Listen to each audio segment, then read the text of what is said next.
when we have perfectly ductile behavior, we could take the same approach and define the three regions as we did in the perfectly brittle case. But not to worry, the mechanics will take care of itself and yield a very different failure region on the R1 and R2 space. So let's start naively that F-sys is the union of 1, 2 and 3, which is F01-2 union F02-1 union F01 and 2. But now let's probe these three events one by one. So F01-2 is R1 less than alpha P, so in intact stage 1 fails. And then R2 does not fail in the intact stage, so R2 is greater than 1 minus alpha P, which we have always seen. But then the mechanics now makes a difference. In the third event that you see, R2 is less than P minus R1, because R1, even though it has failed, is still carrying that failure load. So that third event actually makes all the difference.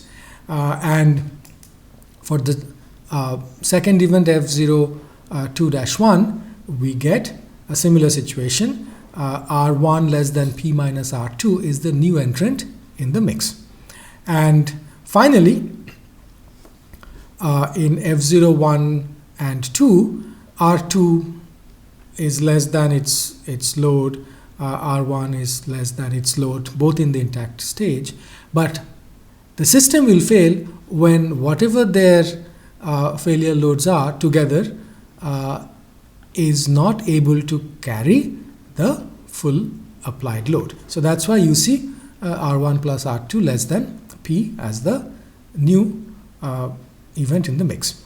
And then if you now combine these three events, they are basically all of them saying the same thing, that R1 plus R2 less than P. That would be the final expression for the system failure region, and that's why you see the triangular region in the top, and now the system failure probability would be the probability that the sum of the member strengths is less than the applied load. Obviously, in a more complicated parallel system, we would have a different form, but the approach would still be the same. Now let's look at some numerical example exactly the same way as we did for the series configuration. We have the same sort of strength distribution, each normal.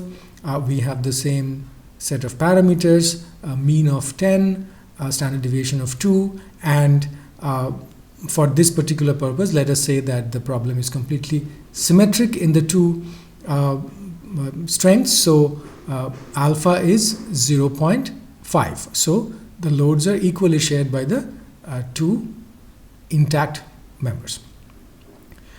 So with this in mind, we have put together three values of the applied load. The load is still deterministic. So mean minus 3 sigma, mean minus 2 sigma, mean minus sigma, and mean. So starting from the top left graph all the way to the bottom right graph, that is the corresponding value of P in each case. And we have plotted 4 lines in each of these figures. The situation where the two members were in series, so that's a throwback to our earlier example. The blue line, we have also added the yellow line, which is what would happen if we had a single element, just R1 carrying the load. So obviously it would not be affected by rho, rho being on the x-axis.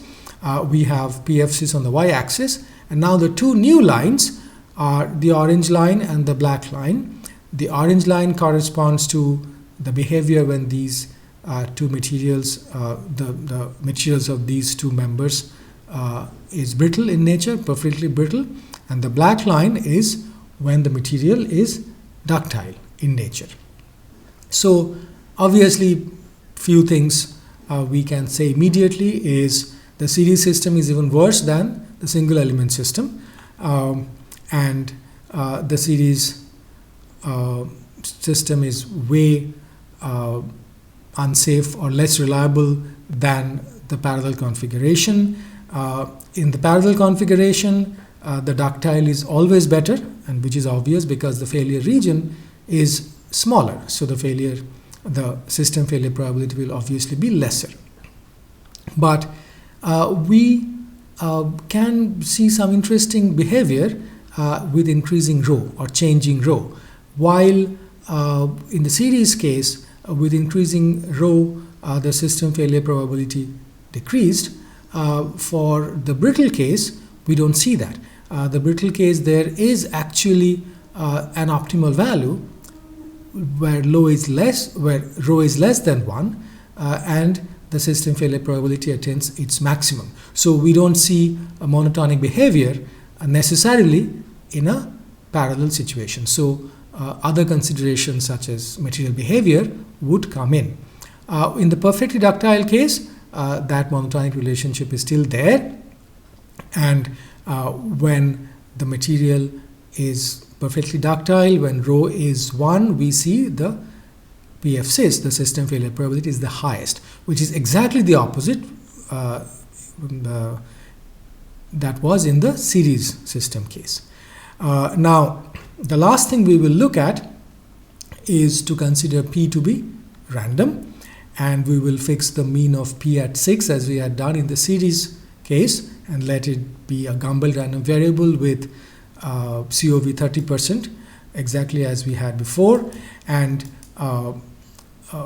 let's see how the numbers change. So the green oval that I had marked in the previous slide, and what you see here on the right is how the numbers change when P is a constant equals 6 and P is a random variable with the mean equals 6.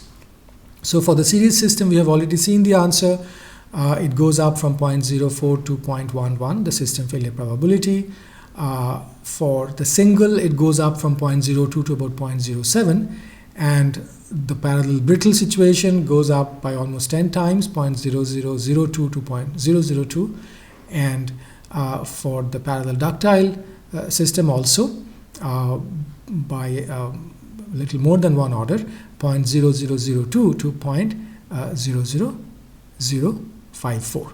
So that brings an end to this comparison between two unit series and parallel system and the two extreme cases of parallel behavior, brittle and ductile.